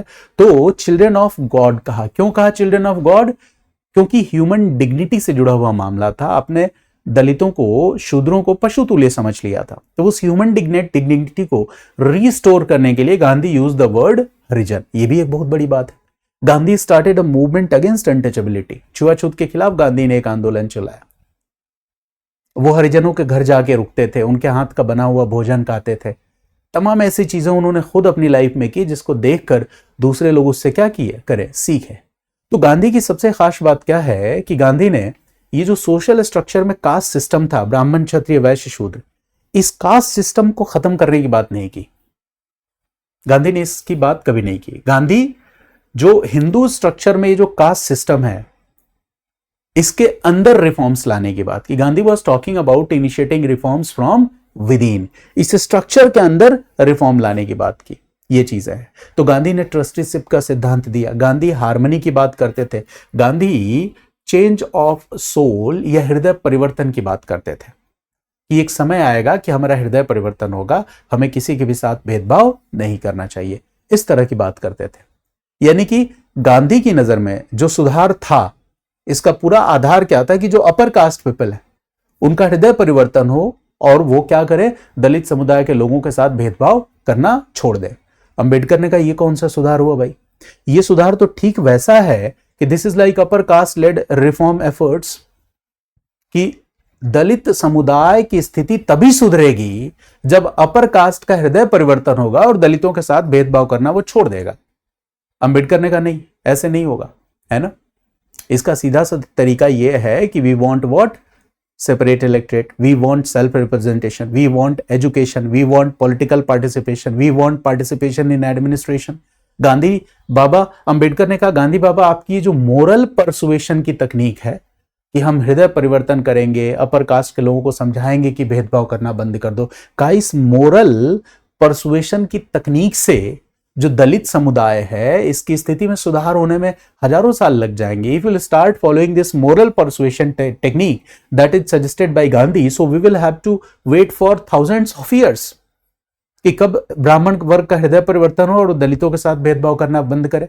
B R Ambedkar said that no, we want constitutional safeguards, कोई अनटचेबिलिटी नहीं होनी चाहिए। देखो constitution article 17 abolition of untouchability, ये क्या है, कॉन्स्टिट्यूशनल सेफगार्ड है जिसकी बात बी आर अम्बेडकर ने की। बी आर अम्बेडकर ने कहा कि दलित कम्युनिटी जो है, पॉलिटिकल पावर उसके हाथ में होनी चाहिए, दलित आइडेंटिटी असर्शन की बात की। तो B R Ambedkar is very radical when he talk about what, the assertion of Dalits. Okay, तो यहां पे अप्रोच जो है गांधी का, है ना, इसको क्रिटिसाइज किया अम्बेडकर ने, कहा दिस इज लिमिटेड। ठीक है, तो ये बात आपको समझना है कि Gandhi also want to uplift the life of the Harijan, the uplift the life of the people, but वो क्लास कॉन्फ्लिक्ट से बचाना चाहते हैं इंडियन सोसाइटी को. Gandhi believes in the idea of class cooperation, that is why his initiatives are guided in a different manner, but B R Ambedkar की जो बातें हैं वो बिल्कुल अलग तरीके से चल रही है. तो ये बात आपको समझना है. सो जब भी बात हम करेंगे पॉलिटिकल असर्शन की, रेडिकल पॉलिटिकल असर्शन की, तो वहां पे Ambedkar name is very much important. Ambedkar ने political participation, education, constitutional safeguard, separate electorate, legal safeguard, यहां तक कि उनका मूवमेंट, कन्वर्सन मूवमेंट बुद्धिज्म में धर्म परिवर्तन करने तक चला गया. कहा कि भाई इस हिंदू सोसाइटी का जो स्ट्रक्चर है इसके अंदर सुधार नहीं होगा तो हम हिंदू धर्म को छोड़ के बुद्ध धर्म अपना लेंगे. तो ये भी क्या है, दलित असर्शन है, दलित दावेदारी, दलित आइडेंटिटी को और भी ज्यादा मजबूत तरीके से बताने का एक तरीका है. तो पोस्ट इंडिपेंडेंस फेज में 1947 के बाद हमारा कॉन्स्टिट्यूशन क्या करता है, कॉन्स्टिट्यूशनल सेफगार्ड्स प्रोवाइड कराता है, रिजर्वेशंस देता है, फंडामेंटल राइट्स दिए गए हैं, है ना. और दलित एम्पावरमेंट के लिए डीपीएसपी में भी ऐसे प्रोविजंस हैं कि गवर्नमेंट दलित एम्पावरमेंट के लिए काम करेगी. 1947 के बाद पोस्ट इंडिपेंडेंस में हम कुछ और भी मूवमेंट्स देखते हैं, जैसे दलित पैंथर्स वगैरह. ठीक है, तो ये all these developments show the assertion of what, Dalits. ठीक है, फॉर देयर आइडेंटिटी, अपनी आइडेंटिटी के लिए. तो always remember, whenever we are talking about Dalit assertion, we are talking about collective resistance of the Dalit people. We are talking about the identity, assertion for the identity. We are talking that they are demanding for their rights against those classes who are oppressing them. ये चीजें हैं, है ना. और अब देखो क्या है, जो नेशनलिस्ट हिस्टोरियोग्राफी है, जैसे बिपान चंद्रा जब हिस्ट्री लिखते हैं तो वो ये कहते हैं कि जो दलित अपलिफ्टमेंट, हरिजन अपलिफ्टमेंट, ये जो है this is a part of national movement. ये नेशनल मूवमेंट का हिस्सा है, जैसे गांधीयन नेशनल मूवमेंट का हिस्सा है. जैसे Gandhi believed in the idea of struggle to struggle, संघर्ष विराम संघर्ष. तो जब आंदोलन नहीं चल रहा होगा उस दौरान गांधी का पूरा फोकस हो जाता है हिंदू मुस्लिम यूनिटी को प्रमोट करना, और साथ ही साथ जो इंडियन सोसाइटी, जो हिंदू सोसाइटी है, इसमें जो कास्ट रिजिडिटीज है उसको खत्म करना, अपलिफ्टमेंट ऑफ दलित्स, इनके लिए काम करना. ये चीज है. मार्क्सिस्ट हिस्टोरियंस जब इसकी बात करेंगे तो क्लास और कास्ट इंटरेक्शन पे वो बात करेंगे. सबल्टन कहेंगे दलित असर्शन बिल्कुल ऑटोनोमस वॉइस है, इसको नेशनल मूवमेंट से जोड़ के देखने की जरूरत नहीं है, है ना. तो ये एक हिस्टोरिकल डिबेट भी है कि नेशनल मूवमेंट का हिस्सा है कि पूरी तरह से ऑटोनोमस है. तो देखो नेशनल मूवमेंट का हिस्सा तो हम मानेंगे ही, जो नेशनलिस्ट हिस्टोरियंस का थॉट है वो, कि गांधी की जो स्ट्रैटेजी थी नेशनल मूवमेंट की, मास मूवमेंट्स की, मास मूवमेंट का जो पिलर होता है वो यही होता है कि वाइडनिंग सोशल मासेस, ज्यादा से ज्यादा मासेस को हम अपने मूवमेंट में शामिल करें. वो कब होगा, जब यूनिटी ऑफ मासेस को हम इंश्योर कर पाएंगे. और यूनिटी ऑफ मासेस कब होगा, जब इस तरह के मूवमेंट्स चलेंगे. तो always remember that Dalit assertion in 20th century in its initial stages it evolved as a part of social religious reform movements, and gradually later it also became a part of national movement, है ना. and time to time we see the changing dynamics, the role of Gandhi, the role of Ambedkar. Then post independence we see the role of constitution, and again we see that the problem was not yet solved after independence. 1947 के बाद भी ये problem solve नहीं हुई थी. So we see for Dalit assertion we see separate movements like Dalit Panthers in Maharashtra में Dalit Panthers जैसे movement भी हैं. जैसे when we talk about Dalit Panthers movement, ये महाराष्ट्र में शुरू हुआ 1972 में, और ये बेस था यूएसए में ब्लैक पैंथर पार्टी जो है ना, उसकी आइडियोलॉजी से इंस्पायर्ड था. That is why it is called Dalit panthers, है ना. तो नामदेव धसाल और इस तरह से कुछ और इसमें लीडर्स थे. तो देखो क्या था, 1972 में दलित पैंथर्स जैसे आंदोलन का होना हिंदुस्तान में, ये बात बताता है कि पोस्ट इंडिपेंडेंस आफ्टर 1947 जो दलितों का मुद्दा था, उनके साथ एक्सप्लॉयटेशन, भेदभाव, डिस्क्रिमिनेशन, ये शायद पूरी तरह से खत्म नहीं हो पाया. दलित अभी भी शोषित थे, दलित समुदाय. यही वजह है कि 1972 में दलित असर्शन के लिए दलित पैंथर्स मूवमेंट के रूप में उन्हें अपनी आवाज उठानी पड़ी. ये बात आप समझ गए, ये चीजें हैं. तो caste oppression, violence with the Dalit class, social injustice, आज भी ऐसी घटनाएं हमें देखने को मिल जाती है. तो पोएट्री से, लिटरेचर से अपनी बात को रखना, धीरे धीरे ये डिमांड रेडिकल भी हो गया था, स्ट्रीट लेवल एक्टिविज्म तक चला गया था, रेसिस्टेंस तक चला गया इस मूवमेंट में.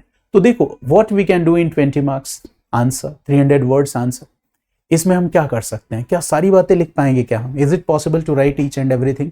No, but while writing answer हमें आंसर लिखते वक्त रेफरेंसेस में बता देना है एग्जामिनर को कि मुझे पता है कि डेवलपमेंट क्या है। जैसे चाहो तो सबसे पहले एक स्ट्रक्चर ड्रॉ कर दो, initial phases as a part of social religious reform movement, फिर यहाँ पे लिख दो गांधीज एफर्ट्स, फिर लिख दो अंबेडकर्स एफर्ट्स, ऐसे आपको करना है।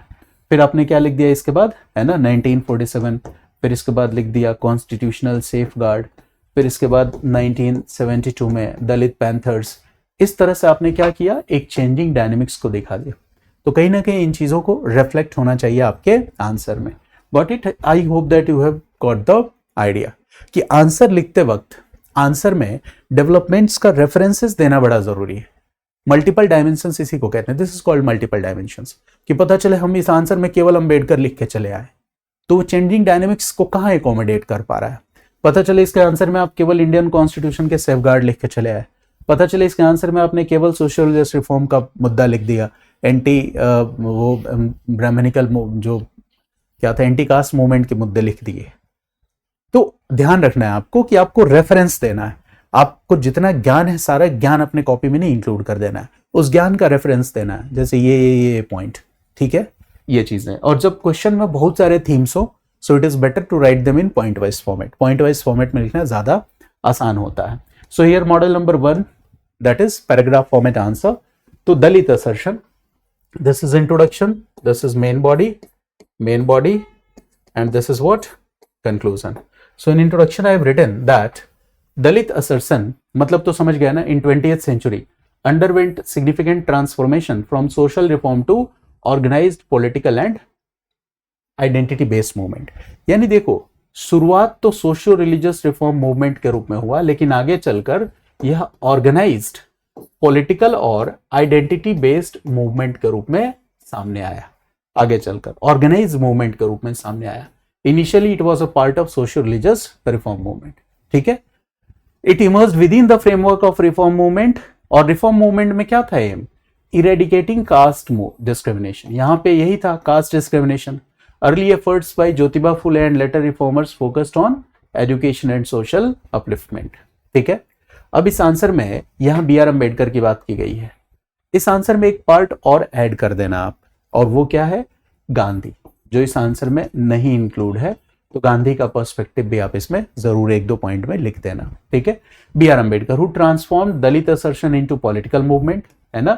यानी अम्बेडकर का कॉन्ट्रीब्यूशन क्या है कि दलित असर्शन को सोशियो रिलीजियस रिफॉर्म मूवमेंट से आगे ले जाकर पॉलिटिकल मूवमेंट के रूप में एस्टैब्लिश कर देना। This is the contribution of Ambedkar. He demanded separate electorates, legal safeguards, and social equality. His critique of caste and Hindu social order marked a radical departure from earliest reformist approaches.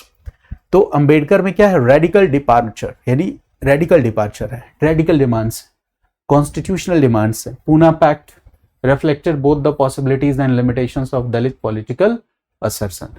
अब यहाँ पे गांधी क्या भी आप include कर देना, यहाँ नहीं है लिखा हुआ। पोस्ट इंडिपेंडेंस 1947 के बाद क्या हुआ, तो देखो कॉन्स्टिट्यूशनल प्रोविजंस आए जिसमें रिजर्वेशंस, लीगल सेफगार्ड्स, है ना। Dalit assertion became institutionalised through constitutional provisions such as reservations and legal safeguards. However, Shekhar Bandopadhyay notes that these measures often benefited only a small section of Dalit, leaving structural inequalities intact. Sekhar Bandyopadhyay ने कहा कि 1947 के बाद, constitution आने के बाद, 1949 के बाद जो सेफगार्ड्स थे और जो भी रिजर्वेशन और तमाम चीजें दी गई, उसका फायदा केवल एक सीमित वर्ग को मिला, लिमिटेड क्लास को मिला, और अभी भी स्ट्रक्चरल इनइक्वालिटीज लंबे समय तक मौजूद रही। यही रीजन है कि आगे चलकर दलित पैंथर्स मूवमेंट आता है। तो this is the background of this part कि 1947 के बाद अगर दलित पैंथर्स हमें दिख रहा है, इसका मतलब क्या है कि कॉन्स्टिट्यूशन में जो सेफगार्ड मेजर्स हैं, इससे केवल कुछ लोगों को फायदा हुआ। It only provided benefit to a section of Dalits and leaving structural inequalities intact. संरचनात्मक असमानता है जैसी की तैसी बनी रही, इंटैक्ट बनी रही। By the late 20th century, Dalit assertion took a more radical and identity-based form. Movements like Dalit Panthers emphasized cultural assertion, dignity, and resistance against caste violence. ये इनके मेन डिमांड थे। दलित पैंथर्स में? एक cultural assertion, सांस्कृतिक पहचान को है ना मजबूत बनाना, डिग्निटी गरिमा, और resistance against caste based violence, जाति आधारित जो हिंसा है ना उसके प्रतिरोध की बात की गई थी, है ना. And again here I have written that it is a shift towards autonomous and militant politics. बस इस लाइन को हटा देना, लिखने की जरूरत है. Now historiographically while nationalist scholars subsume Dalit movements within the broader freedom struggle, यानी नेशनलिस्ट हिस्टोरियंस क्या करते हैं, दलित मूवमेंट को फ्रीडम स्ट्रगल नेशनल मूवमेंट का ही हिस्सा मानते हैं. सबल्टन हिस्टोरियंस क्या कहते हैं कि दलित मूवमेंट की अपनी एक ऑटोनोमस इंडिपेंडेंट ट्रेजेक्ट्री थी, है ना. तो सबल्टन कहते हैं कि Dalit movements have autonomous independent trajectory. Marxist interpretations highlight the intersection of caste and class. Conclusion क्या है, दलित assertion evolve from reformist beginnings to assertive identity politics, reflecting changing socio-political context and deepening struggles for equality and dignity. Now in bullet format you can write the answer like this. In introduction you can write, Dalit assertion in 20th century India evolved from social reform and later organized into political and identity based movement. Initially it was focused on eradication of caste discrimination and social upliftment. अब early reform, Ambedkarite phase, एक और इसमें point add कर देना, Gandhian phase. ठीक है ना. तो यहाँ पे आप स्ट्रगल, ट्रूस स्ट्रगल में जो ट्रूस पीरियड था, यहाँ पे गांधी का क्या है, हरिजन अपलिफ्टमेंट के लिए काम है ना. हिंदू मुस्लिम यूनिटी के साथ साथ bringing reforms within the structure of India Hindu society, this you will tell. ठीक है कि ऐसा था. Now early reforms, Jyotiba Phule and other reformers emphasis on education, social equality, bringing social equality and upliftment of oppressed classes, operating largely within broader reformist framework. One second.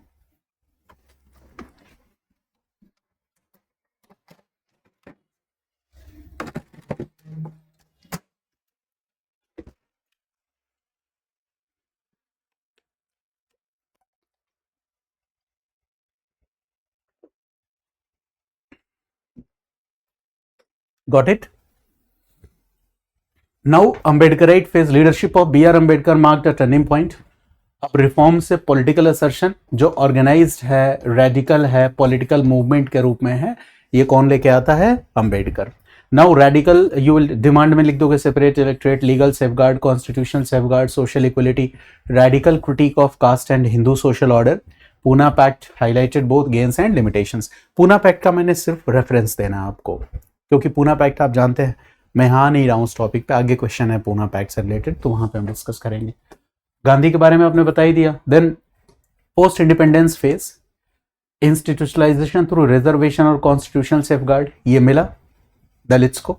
Shekhar Bandyopadhyay क्या कहते हैं, benefit जो है केवल कुछ लोगों को हुआ, benefit was limited two sections, और जो संरचनात्मक असमानताएं हैं, स्ट्रक्चरल इनइक्वालिटीज, दे परसिस्टेड, वो बनी रही.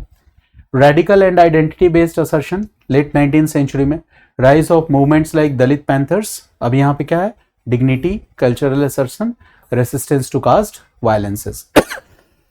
गिल ओमवेडिट का emergence of autonomous militant politics, इसको हटा दो. Historical perspective, nationalist part of the national movement. Subaltern क्या कहते हैं, इनकी अपनी इंडिपेंडेंट वॉइस है, इंडिपेंडेंट ट्रैजेक्टरी है. मार्क्सिस्ट क्या कहते हैं, कास्ट और क्लास इंटरेक्शन की बात करते हैं.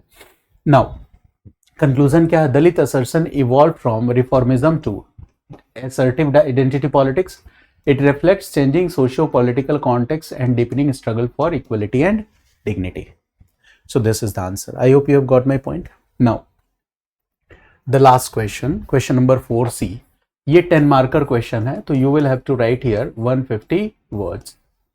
So the question says that how were the princely states integrated in the Indian Union after partition? Partition के बाद प्रिंसली स्टेट्स को यूनियन, इंडियन यूनियन में इंटीग्रेट कैसे किया गया, and what role did Sardar Patel play in it. ठीक है, तो there are 2 parts in the question. Princely states को कैसे इंटीग्रेट किया गया, how, plus the role of Sardar Patel. तो it is a very easy question, but still we need to discuss the background of the theme. Answer में क्या लिखना है इसके पहले थोड़ा मैं थीम बता दूंगा, तो आपको चीजें रिवाइज हो जाएंगी, like we do in each and every question, जैसा हम हर क्वेश्चन में करते हैं. तो देखो कुछ कीवर्ड्स हैं, जैसे पहला कीवर्ड यहाँ पे क्या है, मुझे उम्मीद है कि ये सब कीवर्ड आपको पता होगा, बट स्टिल एक बार मैं बता दे रहा हूं कि आपके कॉन्सेप्ट थोड़े से रिवाइज हो जाए। एक कीवर्ड क्या है? Princely states. So what is the meaning of princely states? Princely states का मतलब क्या है? तो देखो, आपको पता है कि 1857 के रिवोल्ट के बाद, आफ्टर 1857 रिवोल्ट, क्या आया? Act of 1858। और एक्ट ऑफ 1858 से EIC rule was ended and British crown rule was established. British crown का रूल हो गया। It means after this period we see direct British rule in India. इसके बाद हम इंडिया में क्या देखते हैं? Direct British rule. तो देखो, 1858 से पहले तक 1 नवंबर 1858, यानी 1 नवंबर 1858 के पहले तक इंडिया में जितने भी स्टेट्स ब्रिटिश रूल के अंदर आ चुके थे उनको कहा गया British Indian states. They are called British Indian states. Now still there were many states और प्रिंसिपलिटीज। इसके बाद भी बहुत सारे स्टेट्स और प्रिंसिपलिटीज ऐसे थे विच वर रूल्ड बाई लोकल रूलर्स, जो लोकल रूलर्स जिन पे शासन करते थे, and they were not still direct annexed by British एक कंपनी। अभी तक कंपनी ने उनको डायरेक्ट एनेक्स नहीं किया था। ऐसे बहुत सारे स्टेट्स अभी भी थे, लगभग ऐसे छोटे छोटे मोर देन 560 स्टेट्स ऐसे थे। They were still ruled by local rulers and they have not been directly annexed by the British East India company. अभी ईस्ट इंडिया कंपनी उनको एनेक्स नहीं कर पाई थी। तो 1858 में जो क्वीन विक्टोरियाज अनाउंसमेंट है, वो क्या, प्रोक्लेमेशन, सॉरी, रानी घोषणा करेगी तो प्रोक्लेमेशन हो गया। क्वीन विक्टोरिया का प्रोक्लेमेशन क्या कहता है? कहता है कि we will renounce the annexation policies of states. जो हमारी पहले तरह तरह की एनेक्सेशन पॉलिसीज थी, हम वो छोड़ देंगे, लेकिन अब जो स्टेट्स हैं जहां पे जो लोकल रूलर है वो रूलर बना रहेगा, लेकिन you will have to accept paramountcy of British crown. आपको ब्रिटिश क्राउन की संप्रभुता स्वीकार करनी होगी। यानी 560 से ज्यादा ऐसे स्टेट्स थे अभी जहां पे कि रूलर्स इंडिपेंडेंट थे, वो अपने स्टेट में रूल कर रहे थे, बट कंडीशन क्या थी कि आपको पैरामाउंटेंसी ऑफ ब्रिटिश क्राउन, ब्रिटिश शासन की संप्रभुता को स्वीकार करना होगा। और ब्रिटिश शासन की संप्रभुता, पैरामाउंटेंसी ऑफ ब्रिटिश क्राउन को स्वीकार करने का मतलब ही था कि British crown defence, foreign affairs और कम्युनिकेशन, ये 3 मामले देखेगा। यानी 560 प्लस स्टेट्स जो है, यहां पे लोकल रूलर्स रूल करेंगे। एक तरह से वो ऑटोनोमस स्टेट है, बट ये ऑटोनॉमी कैसी है? This autonomy is like internal autonomy. It means they are autonomous in maintaining internal administration of their state. वो अपने स्टेट की इंटरनल एडमिनिस्ट्रेशन को मेंटेन करने में ऑटोनोमस थे, but after accepting that they believe in the paramountcy of British crown, foreign affairs, defense and communication now will be taken care of by the British Crown. So these states are called princely states. So princely states, are they completely independent or they are the semi-autonomous during British rule? तो 1858 के बाद आप देखते हो कि इनका status क्या है? सेमी ऑटोनोमस है। ये कंप्लीटली इंडिपेंडेंट स्टेट्स नहीं है, क्योंकि पूरे भारत पे ब्रिटेन का शासन है। लेकिन भारत के 560 से ज्यादा ऐसे स्टेट्स हैं जो इंटरनल एडमिनिस्ट्रेशन के लिए ऑटोनोमस हैं, but since they have accepted paramountcy of British crown, so in this way we can say that some subjects like defence, foreign affairs and communication will be managed by the British. और 1947 तक आते आते इनकी संख्या 560 से ज्यादा थी। 563 और 565 यही नंबर था। ठीक है, अब आपको देखो, अब क्या था? हमारी जो आजादी थी, our independence came at the cost of partition. 1947 में भारत आजाद जो हुआ, ये केवल इंडिपेंडेंस नहीं था, independence came at the cost of partition. विभाजन भी हुआ, यानी there were 2 dominions, one is India as a dominion and Pakistan as a dominion. 2 dominions थे। अब सवाल ये है कि ये जो 560 प्लस सेमी ऑटोनोमस स्टेट्स हैं, वो किस डोमिनियन को ज्वाइन करें? इंडिया को ज्वाइन करें या पाकिस्तान को ज्वाइन करें, या फिर ये ऐसे ही स्वतंत्र रह जाएं, इंडिपेंडेंट हो जाए? तो पहले सेमी ऑटोनोमस होंगे, अंग्रेज चले जाएंगे, तो अगर ये इंडिपेंडेंट हो गए तो इससे क्या हो जाएगा? पूरे इंडियन ज्योग्राफिकल टेरिटरी यहां खतरा हो जाएगा बाल्कनाइजेशन का, पॉलिटिकल फ्रेगमेंटेशन का, there will be lot of challenges, बहुत सारी चुनौतियां आ जाएंगी. So our independence came at the cost of partition. तो आजाद जो ब्रिटिश इंडियन स्टेट है, अंग्रेज टेक्निकली आजादी तो केवल उसको दे पाएंगे, लेकिन जो ये रीजनल स्टेट्स हैं, princely states which are more than 560 number, है ना, तो उनको क्या करना पड़ेगा, उनको ऑप्शन देना पड़ेगा कि या तो आप इंडियन डोमिनियन को ज्वाइन करो या आप ब्रिटिश डोमिनियन को ज्वाइन करो. ये बात आपको ध्यान रखना चाहिए. और लॉर्ड माउंटबेटन थोड़ा सा टिल्टेड था भारत के लिए, है ना, भारत के फेवर में था. ठीक है, तो बहुत प्रोविजन को कुछ इस तरह से डिजाइन किया गया जिसमें उनको यह ऑप्शन दिया गया कि आप या तो इंडिया में ज्वाइन करेंगे या आप पाकिस्तान को ज्वाइन करेंगे. अब यहां पे देखो क्या है, एक वर्ड आता है integration of princely states. So integration here means what, unifying these 560 plus states into Indian union. ठीक है, यहां पे केवल इंडियन यूनियन की बात नहीं करेंगे, एक तरफ इंडियन डोमिनियन है और पाकिस्तान भी है. तो कैसे ज्वाइन किया जाए, कई सारे प्रिंसली स्टेट्स का ये सम चांसेस बन सकते हैं कि उनको हम मर्ज करें, एडमिनिस्ट्रेटिव रीऑर्गेनाइजेशन करेंगे. तो how this will be done, so this all was achieved. ये पूछा गया है ना कि how it was integrated, how princely states were integrated. So this all will be achieved through diplomacy. कूटनीति का रोल इसमें होगा कि नहीं, हाँ, डिप्लोमेसी का रोल होगा. साथ ही साथ here the role of persuasion. Persuasion का मतलब हो गया कि convincing someone to accept an idea, convincing someone to accept any belief, convincing someone to accept any course of action through argument, through appeal, not by use of force. यानी उसको समझा बुझा के मान मनोबल करके लाना, बिना यूज ऑफ फोर्स के, without use of force convince करना किसी को, अपील करना और उसे अपने पक्ष में लाना. तो एक तो टेक्निक डिप्लोमेसी हो गई, दूसरी क्या हो गई, परसुएशन. और in some cases we also see use of force. कुछ केसेस में तो यूज ऑफ फोर्स भी है, जैसे जूनागढ़ और हैदराबाद के केस में है. ठीक है, तो ये कैसे किया गया. अच्छा, ये जो किया गया है इसमें सरदार पटेल का तो रोल इंपॉर्टेंट है ही है, प्लस वीपी मेनन का भी रोल इंपॉर्टेंट है. तो आंसर में you will also right about this. अच्छा, व्हाइल रीडिंग दिस टॉपिक, जब आप क्लास में आपने पढ़ी होगी इस टॉपिक को, तो एक वर्ड आया होगा इंस्ट्रूमेंट ऑफ एक्सेशन. क्या है मतलब इंस्ट्रूमेंट ऑफ एक्सेशन का, तो देखो क्या है, एक लीगल डॉक्यूमेंट, ठीक है, साइन कराया गया इन स्टेट्स से. और वो लीगल डॉक्यूमेंट क्या कहता है, वो ये कहता है कि दीज स्टेट साइंड कि हम या तो इंडियन डोमिनियन का हिस्सा बनेंगे या पाकिस्तान का बनेंगे 1947 के बाद. ये चीजें हैं. तो ये जो लीगल डॉक्यूमेंट है इसे ही हम क्या कहते हैं, इंस्ट्रूमेंट ऑफ एक्सेशन.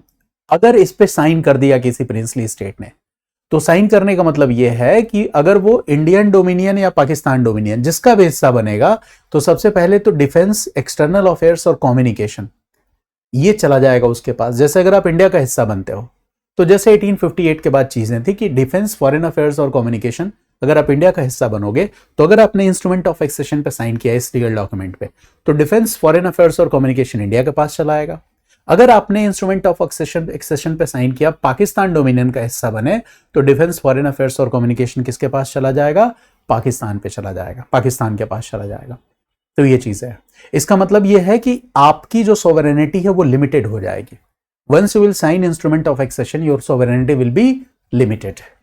अगर आप इंडियन डोमिनियन की तरफ जाओगे तो आपकी सोवरेनिटी लिमिटेड हो जाएगी. ठीक है, ये पावर्स इंडिया के पास चले जाएंगे. पाकिस्तान में जाओगे तो ये सोवरेनिटी लिमिटेड हो जाएगी. This power will go, these things will go to the Pakistan. तो अब इसमें कोशिश थी कि ज्यादा से ज्यादा लोग इंडियन डोमिनियन को शामिल करें. एक और वर्ड यूज होता है stand still agreement. Stand still agreement का मतलब ये होता है कि देखो, परसुएशन मैंने कहा ना कि मान मनोबल करना, समझा बुझा के लाना, उसको अपील करना, उसको रिक्वेस्ट करना, विदाउट यूजिंग फोर्स, बल प्रयोग नहीं करना. तो देखो क्या है, इस परसुएशन टेक्निक में स्टैंड स्टिल एग्रीमेंट आएगा. स्टैंड स्टिल एग्रीमेंट का मतलब क्या हो गया कि जैसे मान लो एक प्रिंसली स्टेट है ए, आपने परसुएशन टेक्निक यूज की और इसने इंडिया डोमिनियन जो है इंडिया, इंडिया के साथ स्टेट ए ने क्या किया, स्टैंड स्टिल एग्रीमेंट साइन कर दिया। एग्रीमेंट साइन करने का मतलब ये हो गया स्टैंड स्टिल। स्टैंड स्टिल का मतलब जो जैसा है वैसा बना रहेगा। इसका मतलब क्या है कि जो एडमिनिस्ट्रेटिव अफेयर्स हैं उस स्टेट के, ठीक है, वो क्या हो जाएंगे, है ना। Once you have signed it means your administrative arrangements structures will be maintained as it is.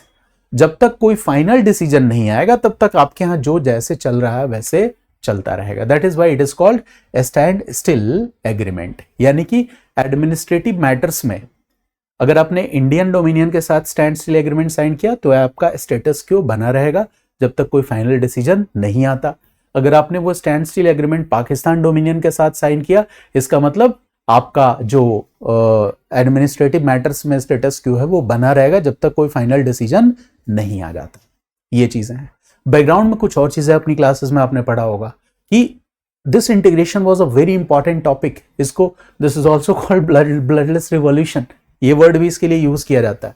Because if you want a strong unified India, so you will have to be very careful, very cautious while this process of integration. ये काम बहुत difficult था and that is why Patel is also called Iron Man of India। ठीक है, कि बहुत तरीके से डिप्लोमेसी से, परसुएशन से, सेलेक्टिव यूज ऑफ फोर्स से इस टास्क को उन्होंने कंप्लीट किया। दैट इज द पॉइंट, है ना। तो Sardar Patel and VP Menon, the role of these two persons are very much important, है ना। एक और चीज साथ साथ चल रही थी, वो क्या था, पॉपुलर प्रेशर, है ना, प्रजामंडल आंदोलन, प्रजामंडल मूवमेंट्स, है ना। प्रिंसली स्टेट्स में जो जनता थी वो रिस्पॉन्सिबल गवर्नमेंट की मांग कर रही थी, प्रजामंडल आंदोलन, तो उससे भी वो भी एक फैक्टर होगा जो काफी इन चीजों को प्रभावित करेगा। ये चीजें हैं। तो देखो, जो नेशनलिस्ट हिस्टोरियंस है, when they will talk about integration, they will say that this integration is very important, है ना। And whatever was done by Patel and VP Menon was a remarkable achievement. It was a nation building task, है ना। It was one of the most, you can say that, significant task, ठीक है, जो हुआ India की integrity और तमाम चीजों को मेंटेन रखने के लिए। प्रैग्मेटिज्म, नेगोशिएशन, डिप्लोमेसी, इन सब का बड़ा ही इंपॉर्टेंट रोल है इसमें। But the question is very simple. Question तो बहुत सिंपल है, इतनी चीजें मैंने बताई, ये सब आपने पढ़ा होगा। Question is simply asking how princely states were integrated. Partition के बाद प्रिंसली स्टेट्स को कैसे मिलाया गया। And second part, it is asking that what role did Sardar Patel played in it. Sardar Patel का क्या रोल था। Question is of 10 marker, so you have to write 150 words only. तो आंसर बहुत ही ईजी होगा, 150 words, the introduction, conclusion and this is what main body. So I have written here in introduction part. देखो, सारी कहानी तो हम नहीं लिख सकते, but we will give references, जैसा कि मैं बता चुका हूं आपको। Independence in 1947, the lapse of British paramountcy left over more than 560 princely states free to choose their future। वो इंडिया या पाकिस्तान कोई भी डोमिनियन ज्वाइन करे, posing a serious threat to India's unity, है ना। अगर मान लो कि आप खुद सोचो, अगर हैदराबाद पाकिस्तान में चला जाता तो क्या होता, है ना। इंडिया के साथ कितनी कठिन परिस्थिति बन जाती। So their integration was achieved through a combination of diplomacy, legal instrument, limited use of force, है ना। Diplomacy, legal instrument, persuasion, limited use of force. आपने ये पॉइंट्स बता दिए, तो कैसे इंटीग्रेशन हुआ बता दिया आपने। इंस्ट्रूमेंट ऑफ एक्सेशन भी बता दिया हमने। यहाँ पे देखो, इंस्ट्रूमेंट ऑफ एक्सेशन, यहाँ पे वर्ड बता दिया, instrument of accession. It allowed states to join India by ceding control over defence, foreign affairs and communication. Instrument of accession पे आपने साइन किया तो डिफेंस, फॉरेन अफेयर्स और कम्युनिकेशन इंडिया के पास आ गया। This was followed by merger agreements leading to the consolidation of states into administrative units। कुछ cases हैं जैसे जूनागढ़ और हैदराबाद, यहाँ पे आपको यूज ऑफ फोर्स से मिलिट्री एक्शन यूज करना पड़ा। In cases like Junagadh and Hyderabad, military action was employed to ensure integration. Second part में क्या लिखा, अब सरदार पटेल का रोल क्या था। तो Sardar Patel as home minister played a decisive role with the assistance of VP Menon. हमने नाम भी बता दिया, एक सबसे इंपॉर्टेंट रोल वीपी मेनन का भी है, तो ये रेफरेंस जरूर लिखना। ही adopted a pragmatic and firm approach combining persuasion with pressure। this is very important। कौन सा अप्रोच यूज किया, persuasion with pressure। his ability to negotiate with princes means princely states and act decisively when required earned him the title of Iron Man of India। conclusion लिखा, thus the integration of princely states was crucial step in nation building, ensuring India's territorial and political unity। अब bullet form में point wise answer कैसे लिखोगे? तो in introduction I have written that at independence 1947 lapse of British paramountcy left 560 plus princely states free. They posed a serious threat to India's unity and territorial integrity. अगर वो independent रहेंगे तो balkanization हो जाएगा ना. So in order to prevent balkanization, it was important to integrate them. And the effort of India will be to integrate larger number of princely states with Indian dominion. ये करना था. Nature of challenge क्या था? States could join India और पाकिस्तान और remain independent. Basically remain independent का option technically नहीं था, है ना. तो दे कुड ज्वाइन इंडिया और पाकिस्तान, ये हटा देना. Risk of political fragmentation, instrument of integration, instrument of accession था. इससे क्या होगा? Defence, foreign affair, communication. अगर आपने साइन किया कि इंडिया के साथ आना है तो डिफेंस, फॉरेन अफेयर और कम्युनिकेशन इंडिया का हो जाएगा. Merger agreements led to consolidation into administrative units. Use of force in selective cases, Junagadh के इंटीग्रेशन में. ठीक है, आपको पता ही है कि पहले मिलिट्री इंटरवेंशन, फिर वहां पे जनमत संग्रह प्लेबिसाइट करवाया गया. ऑपरेशन पोलो हैदराबाद में, मिलिट्री इंटीग्रेशन ऑफ हैदराबाद.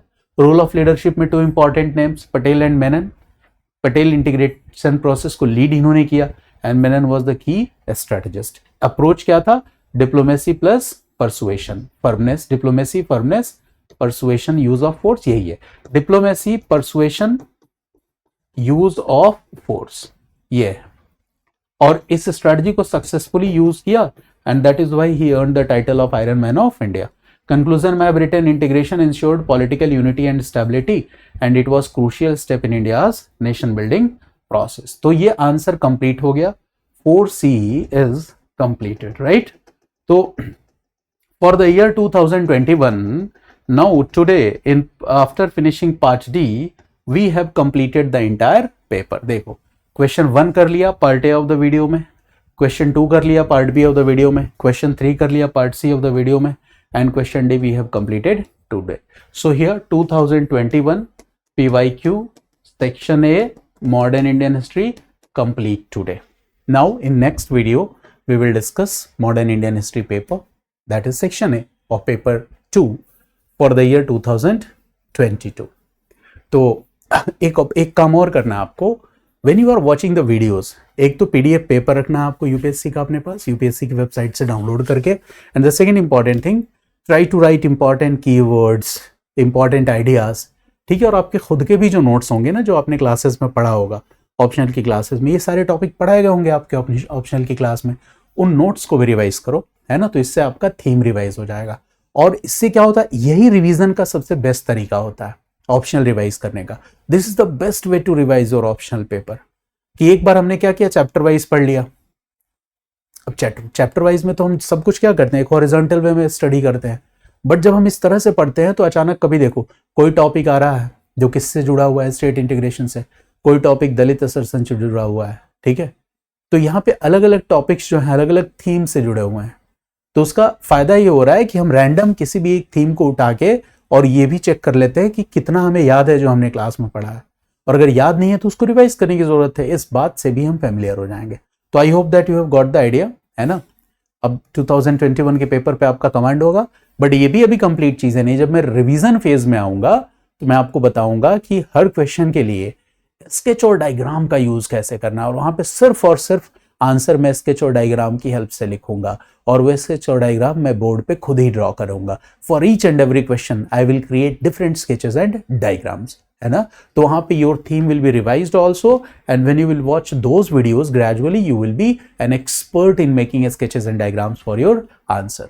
मुझे उम्मीद है आपको वीडियो अच्छी लगी होगी, आपको इस वीडियो से कुछ लाभ मिलेगा. वीडियो देखने के लिए, हमसे जुड़ने के लिए आप सभी का बहुत बहुत धन्यवाद. मिलते हैं अगली वीडियो में.